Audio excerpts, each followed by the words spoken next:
السلام علیکم میرے پیارے دوستوں اور بھائیوں، اگر آپ ہمارے چینل پہ نئے آئے ہیں تو آپ میرے چینل کو سبسکرائب کر لیں اور ساتھ ہی بیل نوٹیفیکیشن پہ کلک کر دیں تاکہ آپ کو آنے والی نیو ویڈیوز کی نوٹیفیکیشن باقاعدگی سے ملتے رہیں۔ چلے اب ہم موضوع کی طرف چلتے ہیں۔ حضرت ابو طالب اور حضرت خدیجہ رضی اللہ عنہا دونوں کی وفات کے بعد حضرت محمد صلی اللہ علیہ وسلم تبلیغ کی غرض سے طائف تشریف لے آئے۔ طائف ایک بارونق شہر ہے اور موسم کے لحاظ سے عرب کا شملہ سمجھا جاتا ہے۔ مکہ معظمہ کے مغرب کی طرف چند میل کے فاصلے پر واقع ہے۔ یہاں حضرت محمد صلی اللہ علیہ وسلم کو ایسے لوگوں سے سامنا کرنا پڑا جنہوں نے اللہ کے رسول حضرت محمد صلی اللہ علیہ وسلم پر بہت زیادہ ظلم و ستم کیے۔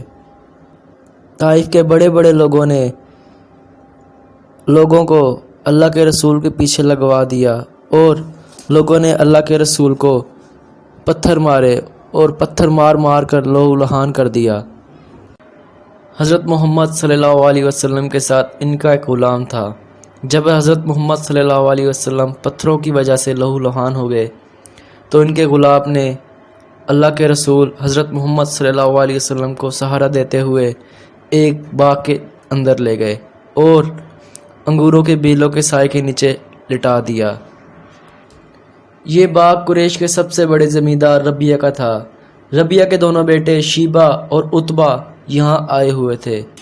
جب انہوں نے رسول صلی اللہ علیہ وسلم کی اس حالت کو دیکھا تو انہیں ترس آ گیا اور انہوں نے اپنے ایک عیسائی غلام کو بلایا جس کا نام عداس تھا اور اس کو کہا کہ یہ پلیٹ وہ جو سامنے شخص لیٹا ہوا ہے اس کو جا کر دے دو اور اس سے کہو کہ رشتہ داری کی قسم اسے رد مت کرنا۔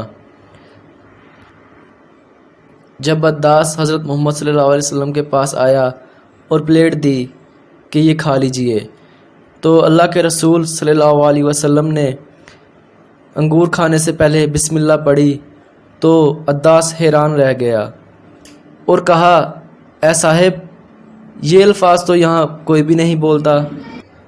تب حضرت محمد صلی اللہ علیہ وسلم نے عداس کی طرف دیکھا اور کہا، تو کہاں کا رہنے والا ہے اور تیرا مذہب کیا ہے؟ عداس نے کہا، میں نینوا کا رہنے والا ہوں اور میں مذہب سے نصرانی ہوں۔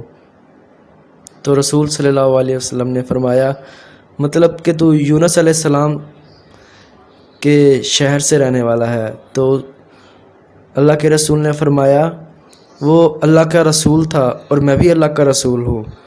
تو یہ الفاظ ابھی رسول صلی اللہ علیہ وسلم کی زبان سے ادا نہ ہوا تھا کہ اس نے حضرت محمد صلی اللہ علیہ وسلم کو سر سے پاؤں تک بوسہ دینے لگ گیا اور رونے لگ گیا اور ساتھ ہی اس نے کلمہ پڑھا اور مسلمان ہو گیا۔